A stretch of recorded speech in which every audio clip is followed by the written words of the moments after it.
మే 13వ తారీఖున జరగబోయే సార్వత్రిక ఎన్నికల్లో మీ అమూల్యమైన ఓటును ఫ్యాన్ గుర్తుపై ఓటు వేసి జగన్మోహన్ రెడ్డి గారిని మళ్లీ ముఖ్యమంత్రిగా గెలిపించేందుకు ప్రతి ఒక్కరూ ఆశీర్వదించాలని కోరారు.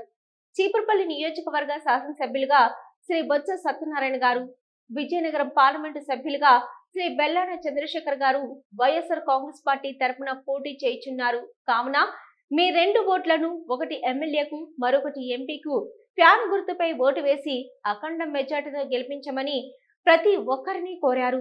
ఈ రాష్ట్రంలో బడుగు బలహీన వర్గాల ప్రజల జీవన విధానంలో మార్పు రావాలన్నా, వారి ఆర్థిక పరిస్థితి అభివృద్ధి చెంది మహిళలు సమాజంలో గౌరవప్రదంగా జీవించాలన్నా, బడుగు బలహీన వర్గాల పిల్లలు ఉన్నత చదువులు చదువుకొని వారి జీవన విధానంలో మార్పు రావాలన్నా, ఈ రాష్ట్రంలో అవ్వాతాతలు, వికలాంగులు, వితంతువులకు మళ్ళీ వాలంటీర్ల ద్వారా ఇంటింటికి పెన్షన్లు తీసుకొచ్చి ఇవ్వాలంటే మళ్ళీ జగన్మోహన్ రెడ్డి గారిని ముఖ్యమంత్రిని చేయాలని కోరారు. ప్రజలందరూ ప్రజా సంక్షేమ పాలన అందించిన జగన్మోహన్ రెడ్డి గారిని మళ్ళీ ముఖ్యమంత్రిని చేసుకోవాలని కోరారు.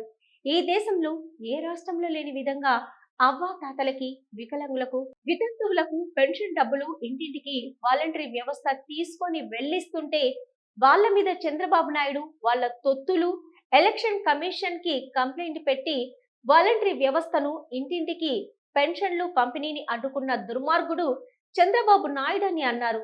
మళ్ళీ జగన్మోహన్ రెడ్డి అధికారంలోకి వచ్చిన వెంటనే జూలై నెల నుంచి ఇంటింటికి వాలంటీర్ల ద్వారా పెన్షన్లు పంపిస్తామని తెలిపారు. ఈ రాష్ట్రంలో అవినీతి లేకుండా పార్టీలకు అతీతంగా ప్రతి కుటుంబానికి ప్రభుత్వ పథకాలు అందాలంటే మళ్ళీ జగన్మోహన్ రెడ్డి గారిని ముఖ్యమంత్రిని చేయాలని కోరారు. ఈ కార్యక్రమంలో విజయనగరం జిల్లా వైఎస్ఆర్ కాంగ్రెస్ పార్టీ కార్యదర్శి వాల్రెడ్డి శ్రీనివాస్ నాయుడు, తూర్పు కాపు డైరెక్టర్ బేవర ఉమాకుమారి, సర్పంచు జమ్ము సావిత్రమ్మ, ఎంపీటీసీ తవుడు బేవర సునీల్,